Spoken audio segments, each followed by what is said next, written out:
دفاع پاکستان کونسل جی ابھی حال ہی میں آپ نے اس کی تشکیل دی ہے، یہ کیا ہے؟ یہ سارے مولوی آپ نے اکٹھے کر لیے ہیں، جتنی بھی کل عدم انتہا پسند عسکری قوتیں تھیں، سب کو آپ ایک پلیٹ فارم پر لے آئے ہیں، کیا کروانا چاہ رہے ہیں؟ نہیں، یہاں کوئی کل عدم نہیں ہے. کون سے ہیں؟ پاکستانی قوم کل عدم ہو چکی. حافظ محمد سعید جو ہیں وہ جماعت الدعویٰ کے اس وقت فاؤنڈر ہیں، چیئرمین ہیں. اس سے پہلے وہ لشکر طیبہ کے چیئرمین تھے جو کہ بین ہو گئی تھی، پھر جماعت الدعویٰ بن گئی. جماعت الدعویٰ پاکستان کے اندر بینڈ ہے کیا آپ کے خیال میں؟ لشکر طیبہ تو بینڈ ہے نا. تو لشکر طیبہ تو نہیں تھی وہاں ایک نئے نام کے ساتھ وہی چہرے آ گئے. نہیں، بالکل غلط ہے. سپاہ صحابہ is also a banned organization in Pakistan. اب وہ اہل سنت والجماعت کے ساتھ مولانا احمد لدھیانوی آ گئے. جب بھی کوئی ایسا ہوتا ہے تو ایک وہ نیا، انہوں نے پیسفل اگر لوگ ہیں وہ پاکستان کے، ہم نے کیا ان کو جمع کیا؟ لوگ ہیں جنرل صاحب، وہ پیسفل لوگ ہیں سارے. مجھے نہیں پتا، ہمارے تو ایک پرپز ایک ہے جس کے اندر کیا ہم نے وہاں پہ سکھوں کو نہیں بلایا؟ کیا ہم نے عیسائیوں کو نہیں بلایا؟ جو کرسچنز ہیں، پارسیوں کو بلایا، ہندو کو بلایا. ڈاکٹر چندر جو ہے لاہور میں ہندو پنچایت نے نامینیٹ کیا. پرپز دفاع Pakistan. Try to understand this. ہم نے پیپل پارٹی کو، زرداری صاحب کو میں نے میسج بھجوایا تھرو فرت اللہ بابر، پوچھ لیجئے ان سے. آپ نے نواز شریف صاحب کو خود میسج؟ نواز شریف صاحب کو بھی دیا، عمران خان صاحب کو بھی دیا. لیکن لوگ نہیں آئے نا جنرل صاحب، وہ اس لیے نہیں آئے کیونکہ آپ نے ساری کل عدم تنظیمیں جو تھیں اور جتنی بھی انتہا پسند تنظیمیں ان سب کو اکٹھا کر لیا. دفاع کی ذمہ داری انہوں نے چھوڑ دی. دفاع کی ذمہ داری ہماری فوج کے پاس ہے. نہ کشمیر کو مولویوں کو اکٹھا کیوں کہہ رہے ہیں؟ فوج کر رہی ہے اور بڑی ذمہ داری ایسے طریقے سے نہیں نبھا رہی. ڈونٹ ایور سے دیٹ. ڈونٹ ایور سے دیٹ کہ صرف فوج کی ذمہ داری ہوتی ہے پاکستان کے دفاع کی. کنٹریز کی نیشنز فائٹ ماڈرن وارز میں کبھی بھی ایسا نہیں ہوتا. نہیں، لیکن یہ بھی نہیں ہوتا جس طرح سے ہم یہاں پہ کرنا چاہ رہے ہیں، آپ یہاں پہ کرنا چاہ رہے ہیں. آپ سارے جتنے بھی لوگ جو ملیٹنٹ ونگز ہیں پاکستان کے اندر ان کو اکٹھا کرنا چاہ رہے ہیں. کس نے کہا آپ کو ملیٹنٹ ونگز ہیں؟ وہ دے آر فلاح انسانیت کے اندر جب وہ کرتی ہے جماعت الدعویٰ اور وہ سیلاب زدگان کی خدمت کرتی ہے، وہ تو بڑی لاڈیبل ہے.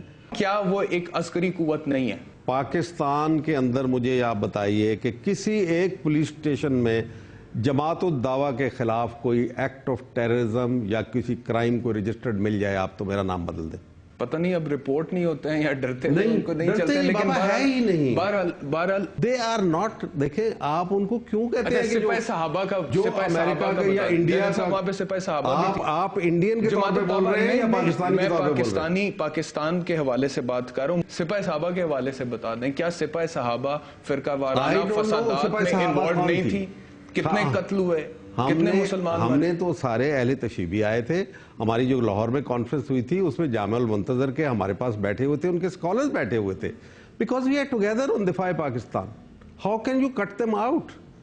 How can you defend Pakistan without everybody being involved, every Pakistani being involved? You have cut the rest of the Pakistani society and the rest of the forces within the Pakistani society, including the civil society and the major political parties, and you've gathered all these mullahs. We invite. اور وہی بات ہے military ملا alliance جس کی بنیاد کہتے ہیں جنرل حمید گل نے رکھی. آپ کو کیوں ملا سے چڑھا ہے؟ آپ کو قرآن سے چڑھا ہے؟ مجھے ملا سے کوئی چڑھ نہیں ہے. پاکستان کے دفاع سے چڑھا ہے؟ مجھے پاکستان کے دفاع سے کوئی چڑھ نہیں ہے. مجھے جہاد کے نام سے بھی چڑھ نہیں ہے. تو پھر لیکن جب پاکستان کے دفاع کے نام پر، جب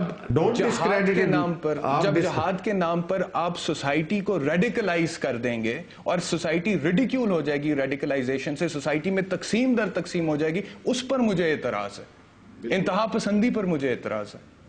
میری پوزیشن واضح ہے. مورل سپورٹر اس میں نہیں ہے. آپ اگر کوئی مورل سپورٹر نہیں ہے اس کا، ایک سٹرگل ٹو لبریٹ کا، اگر وہ فریڈم سٹرگل کا سپورٹ نہیں کرتا تو اس کو شرم آنی چاہیے. مجھے تو کوئی شرم نہیں آتی. آپ نے کہا نا میں مورل سپورٹر ہوں کشمیر جہاد کا. اخلاقی طور پر ہر پاکستانی کشمیر کاز کو سپورٹ کرتا ہے. میں آج تک کسی پاکستانی سے نہیں ملا جو کہتا ہو کہ میں کشمیر کاز کو سپورٹ نہیں کرتا. لیکن سپورٹ کا طریقہ ہوتا ہے نا جنرل صاحب. اب وہ جو طریقہ کار ہے نہیں تو کیا مجھے بتائیں کہ کیا کیا جائے کشمیر کے لیے؟ اچھا اگر آزاد کشمیر سے کشمیر کی بات ہو رہی ہے، مجھے یاد آ رہا ہے مولانا مودودی یہ کہتے تھے کہ آپ کسی بھی ایسے ملک کے خلاف جہاد نہیں کر سکتے جس کے ساتھ آپ کے سفارتی تعلقات قائم ہیں. ہندوستان کی حکومت کے ساتھ ایک طرف ہمارے سفارتی تعلقات قائم ہیں، دوسری طرف ہم کہتے ہیں جہاد کر رہے ہیں. تو کیا یہ مولانا مودودی کے بیان کی روشنی میں ہم نہیں کر رہے ہیں؟ دیکھیں لشکر طیبہ جو ہے وہ کشمیر بیسڈ آرگنائزیشن تھی، وہ جاتی تھی. وہ کشمیر، آپ آزاد کشمیر کے ساتھ آپ کی ریلیشن شپ کیا ہے پاکستان کے؟ Is it part of Pakistan? جماعت الدعویٰ اب کشمیر میں جہاد نہیں کر رہی؟ نہیں. جماعت اسلامی نہیں کر رہی؟ جماعت اسلامی بھی، وہ جو جماعت اسلامی ہے جو کشمیر بیسڈ ہے، جو سید علی گیلانی کو وہ ایلیجنس کرتی ہے، ان کا پورا حق بنتا ہے کہ وہ اپنے وہ کرے. اور جو لائن آف کنٹرول یا اس سے پہلے سیز فائر لائن، یہ آرٹیفیشل لائنز ہیں، یہ قوموں کو کیوں تقسیم کیا ہوا؟ جماعت الدعویٰ بھی صرف مورلی سپورٹ کرتی ہے کشمیر کوس کو. جماعت الدعویٰ ان کو جو لشکر طیبہ ہے جو کشمیر کے اندر ہے، ہم سب اس کو مورلی حافظ سپورٹ محمد کرتے ہیں. سعید صاحب نے دفاع پاکستان کونسل میں اس دن 18 دسمبر کو تقریر کیا اور انہوں نے کہا ہے کہ ہم ہندوستان کے خلاف، امریکہ کے خلاف وائلنٹ جہاد کریں گے. وہ تو خود کہہ رہے ہیں ہم وائلنٹ جہاد کریں گے. آکوپیشن کے خلاف کریں گے، ان کے خلاف نہیں. ہمیں امریکن کے ساتھ کوئی گلہ نہیں ہے، انلیگلی ہمیں انڈین پیپل کے ساتھ کوئی گلہ نہیں ہے، ان کے ساتھ نہیں ہے. لیکن اگر آکوپیشن ہوگی کہیں پہ تو کیا یہ بے شمار ممالک جو آزاد ہوئے ہیں کہ آزادی کی تحریکوں کی وجہ سے نہیں ہوئے؟ اور آزادی کی تحریکیں کیا ہوتی ہیں کہ زبانی جمع خرچ سے ہو جاتی ہیں. آپ مجھے یہ کہہ رہے ہیں کہ دفاع پاکستان کونسل میں جتنی بھی اسلامی تنظیمیں وہاں پہ آئی ہوئی تھیں، جماعتیں، دینی سیاسی جماعتیں آئی، اعجاز الحق صاحب بھی آئے تھے، شیخ رشید صاحب بھی آئے ہوئے تھے. جی وہ شروع سے ان کے ساتھ ہی ہوتے ہیں. اعجاز الحق صاحب بھی، شیخ رشید صاحب بھی، انہوں نے تو یہ بھی بیان دے دیا ہے کہ میں بڑا انسپائر ہو رہا ہوں، I am a follower of حافظ محمد سعید.